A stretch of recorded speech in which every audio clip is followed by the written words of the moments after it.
Dear Chief Acosta, my friend secured a loan from my cousin last year on the condition that I will guarantee it. I agreed and signed their contract as a guarantor since my friend was in dire need of money. I thought that my friend has already paid the loan, but it turned out it was still unsettled up to now. Will I really be held liable in case my friend does not pay my cousin? I also spoke with my cousin and he said that he's willing to forgo the entire loan, including their agreed interest, since it is just a small amount to him. Is that legally acceptable? Myrra. Dear Myrra, your cousin may hold you responsible for the monetary obligation of your friend should the latter fail to settle the same when it becomes due and demandable, and after your cousin has exhausted all the properties of your friend and has resorted to all the legal remedies against the latter. This is because you have expressly guaranteed such monetary obligation. Pursuant to the new Civil Code of the Philippines, and I quote, Article 2047. By guarantee, a person called the guarantor binds himself to the creditor to fulfill the obligation of the principal debtor in case the latter should fail to do so. If a person binds himself solidarily with the principal debtor, the provisions of Section 4, Chapter 3, Title 1 of this book shall be observed.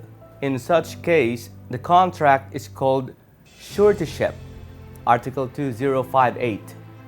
The guarantor cannot be compelled to pay the creditor unless the latter has exhausted all the property of the debtor and has resorted to all the legal remedies against the debtor. insofar as the possibility of foregoing the monetary obligation, your cousin, being the creditor, can lawfully do that. However, it bears stressing that your friend, being the debtor, must accept the gratuitous act of your cousin. This is in consonance with the said new Civil Code, and I quote, Article 1270.